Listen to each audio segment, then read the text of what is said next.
The events that gripped the nation in the summer, the stabbing in Southport, the trial of Axeal Rudakubana is upcoming.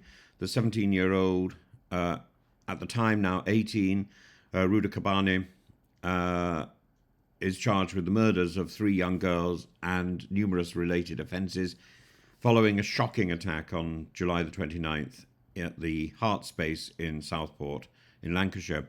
The attack occurred during a Taylor Swift-themed dance class.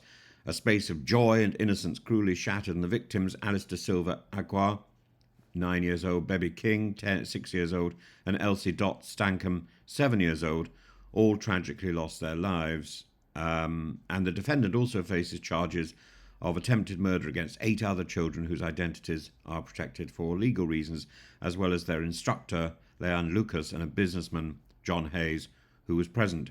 It was no ordinary act of violence. Rudakubana, armed with a knife, reportedly entered the dance class with calculated intention, leaving devastation in his wake, and he now stands trial for these heinous crimes, as well as for possession of a knife on the day of the attack.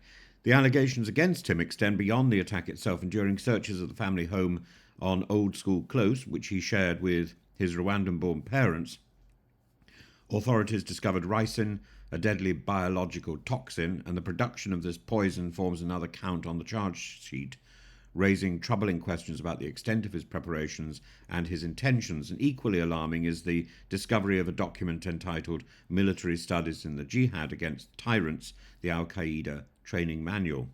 And prosecutors allege that Rudakubana had this file in his possession for nearly 3 years, a potential indication of radicalization or other extremist leanings, and this has led to a charge of possession of information likely to be useful to someone committing or preparing an act of terrorism. And yet, the charges that he's facing are not on the terrorism spectrum.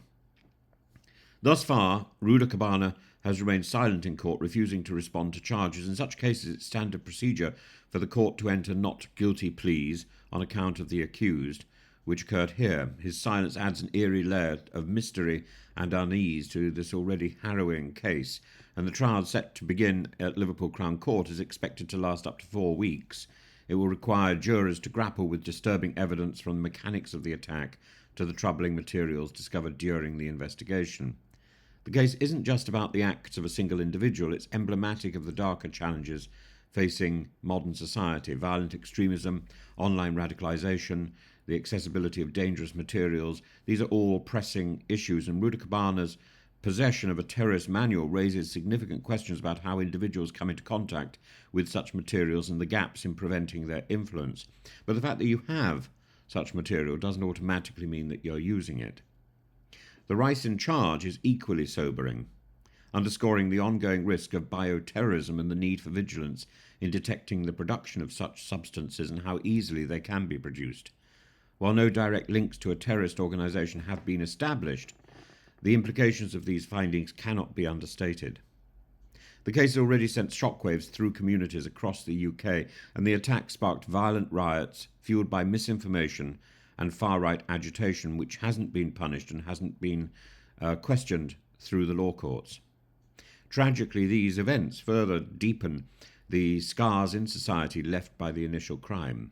Public figures from King Charles to Taylor Swift have expressed their condolences and support for the victims' families, and it's clear that the case will remain etched in the nation's memory. As the trial unfolds, it will be a test not only of the justice system, but of our collective resolve to confront the factors that allow such tragedies to occur in the first place. For the families of Alice, Bebby, and Elsie, as well as the survivors, this will be a harrowing and painful process. But it is a necessary one, and if we seek accountability and ensure that such horrors are never to be repeated, we need this legal process.